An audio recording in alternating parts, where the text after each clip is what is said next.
The recent release of the Eternals has given us a wider view of the entirety of the MCU, reaching far back into the distant past in order to introduce us to some of our favorite heroes. We got an up-close look at the inner workings of the Celestials, their motives, and many of their capabilities and goals. Yet one seemingly minor detail just may have a wide-reaching implication for the recontextualization of many of the most famous events in the MCU. So stick with us, watchers of the Marvel Multiverse, as we discuss the possibility that the Celestials might have actually been immune to the effect of Thanos' snap. Spoilers for the Eternals lie ahead. As is normal with these discussion videos, we are simply here to provide both cases and allow you as the viewer to make your own determination, and thus, the final verdict will be up to you. Let's start off first with the reasoning why the Celestials may not have been snapped. The case that has been made recently by avid fans has to do with the confirmation that the Celestials were alive before the known universe came into existence, as well as has to do with the range of effects that the Infinity Stones have on their surroundings.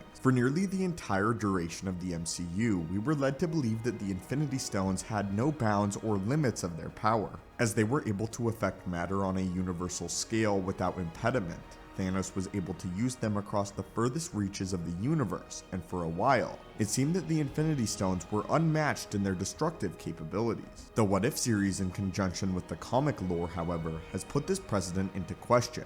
The comic source material dictates that the Infinity Stones do not work outside of their home universe, and are unable to affect neighboring realities, and the What If series head writer A.C. Bradley seems to agree with this notion, though there are minor plot inconsistencies with What If that deviate from this principle. This most likely occurs because the stones are the embodiment of the 6 singularities that make up the fundamental fabric of reality in their given universe, and by tapping into these forces, wielders are able to manipulate the universe on a baseline scale, bending the aspect of existence to their will. The question brought up, however, is if the Celestials came from a time before the Big Bang and the singularities, and thus a time before the creation of the Infinity Stones. Is this comparable to being from a different universe? And could this be an explanation why the Celestials were seemingly unaffected by Thanos' snap, although this has not been confirmed? Could this also be why the Eternals were seemingly unaffected by Thanos' snap, and the culmination of all 6 of the stones? This answer relies on one fundamental question,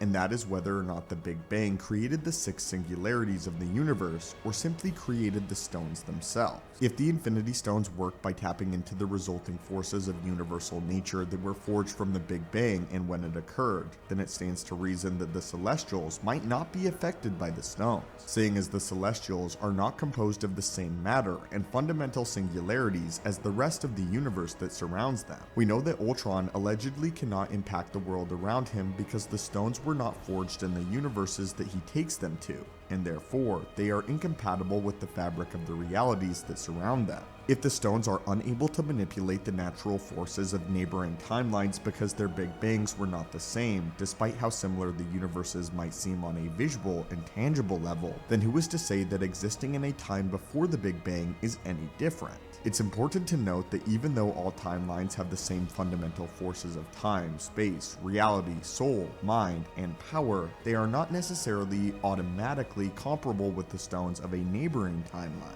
What this essentially means is that even if the Celestials existed with the same forces before the Big Bang, they still might not be compatible with the stones created by the birth of the known universe. This could theoretically mean that the Celestials, for all intents and purposes, are not from the mainline Marvel universe, as the universe was not born when the Celestials were created and existed. They exist in a universe prior, or were rather born in a universe prior. A prior universe to the stones themselves, as the opening text in Eternals indicates, specifically stating that the Celestials existed in a time before the 6 singularities. Although prior I stated that I would not pick a determination on which of these theories I ultimately agreed with, before we delve into the second one, I do want to say that I do actually agree with this one upon further thought. And I do believe that this is in fact the reason why the Celestials may have been unaffected by Thanos' snap and the assembly of all 6 of the stones. Now though, for argument's sake, let's explore the other possibility. The case against this claim is that the celestials exist on the same plane of reality, and the Big Bang was simply one aspect of this universe, just like any other event that would take place over the course of several billion years. If the singularities existed before the Big Bang, and are in fact compatible with the existing stones, then the Big Bang only resulted in the creation of the Infinity Stones that were designed to manipulate the pre-existing universe, meaning that the celestials and the universe around them are made of the same thing,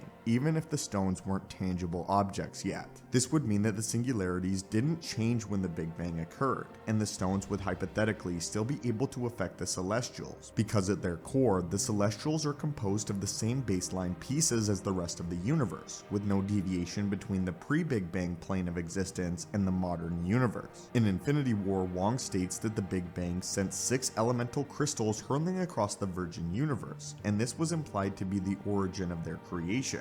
But this does not state whether or not the 6 fundamental forces of reality were already present before the Big Bang took place, with this being the determining factor whether or not the stones can actually affect the celestials or not. If there was life in the universe in the form of the celestials before the creation of the universe, then it stands to reason that these fundamental forces may have already existed, and the stones were constructed as tools meant to utilize the singularities, but nothing has been confirmed as of yet. Regardless of the answer, this is still a fascinating question to ponder what the wide-reaching ramifications for not only whether or not the snap affected the celestials, but it proves that there just might be beings that are inherently more powerful than the strongest weapons in the known Marvel universe, as we know that celestials interfering is exceedingly rare, with many believing before the events of the Eternals, besides Ego, that all of the celestials had died off. This would continue to escalate the power scaling of the MCU, and it could be revealed that there are other dormant creatures who were alive before the birth of the very universe, and are therefore also unaffected by the reach of the Infinity Stones, as the heroes of the MCU traverse neighboring realities where the stones are still intact. I'm looking at you, Galactus. But anyway, my friends, what do you think of this idea and the 2 theories posed? Do you think that something born before the universe would be immune to the power of the Infinity Stones? Or do you believe the stones still have dominion over these ancient beings? Also, what were your overall thoughts on the Eternals, but more specifically, the role that the Celestials played in the story? And were you surprised at the end when Arishem actually showed up in all of his glory to confront Cersei? If you guys enjoyed the video, it would really help us out if you could leave a like, as these take a lot of time to put together. As always, hit that subscribe button to assemble and join our team, and I hope to see you guys in the next video.